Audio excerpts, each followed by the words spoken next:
नमस्कार दोस्तों, कथा मंच में आपका स्वागत है। कथा मंच में मैं आज आपके लिए फिर से एक नई कहानी लेकर उपस्थित हुआ हूँ। दोस्तों, कथा शुरू करने से पहले मेरा आपसे निवेदन है कि इस कथा को पूरा सुनें और अंत में वीडियो को लाइक करें और मेरे चैनल को सब्सक्राइब ज़रूर कर दें।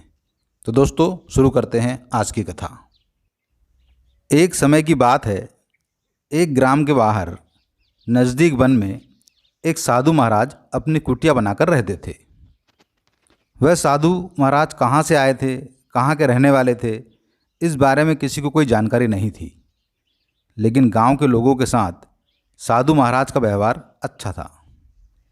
साधु महाराज ज़्यादातर अपनी कुटिया में ही रहते थे, पूजा पाठ में मग्न रहते थे।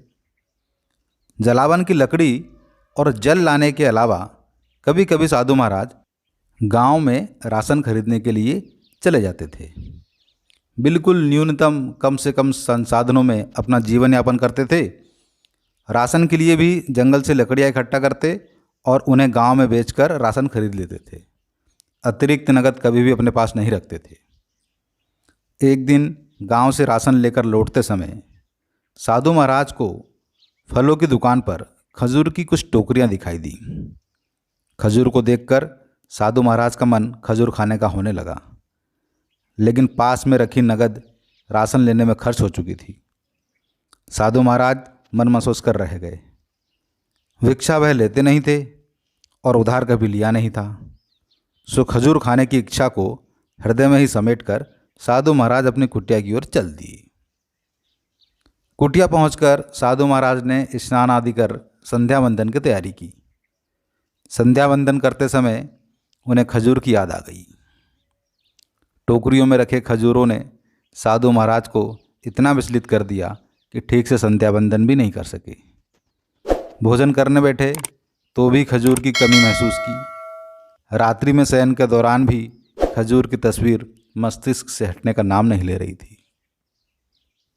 साधु महाराज ने रात में ही तय कर लिया कि प्रातः सूर्योदय के पूर्व ही जंगल चला जाऊंगा और लकड़ियां इकट्ठा करके गांव में बेचकर जितनी भी नकदी मिलेगी उस सारी नकदी से खजूर खरीदूंगा और मन भरकर खजूर खाऊंगा।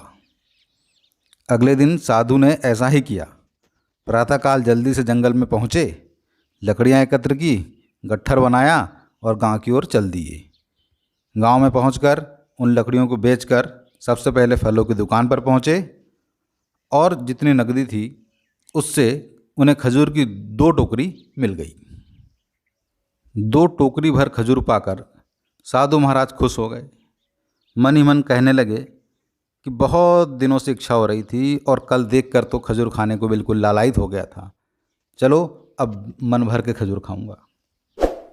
मन ही मन साधु महाराज बहुत खुश भी हो रहे थे और अपनी कुटिया की तरफ चले जा रहे थे, टोकरी के ऊपर टोकरी रखते हुए, और साथ ही मीठे और स्वादिष्ट खजूर खाते भी जा रहे थे। जिस रास्ते से साधु महाराज अपनी कुटिया की तरफ जा रहे थे उसी रास्ते में एक खेत था। उस खेत में एक व्यक्ति काम कर रहा था। जब उस व्यक्ति ने देखा कि साधु महाराज टोकरी के ऊपर टोकरी रखकर अपनी कुटिया की तरफ जा रहे हैं और कुछ खाते भी जा रहे हैं, जब उन्होंने साधु महाराज को देखा तो वह अपने आप को रोक न सका और उसने आवाज़ लगाकर साधु महाराज से नमस्कार किया और साथ ही पूछ लिया, साधु महाराज इतना सारा सामान कहाँ लेकर जा रहे हैं? क्या कुटिया में कोई मेहमान आए हैं या अपना परिवार बढ़ा लिया है?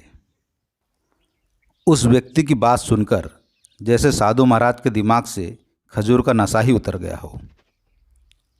उस व्यक्ति की बातों पर गौर करते हुए सोचने लगे कि आज मुझे खजूर खाने की इच्छा हुई तो मैंने खजूर खरीदने के लिए ये सब यत्न किया।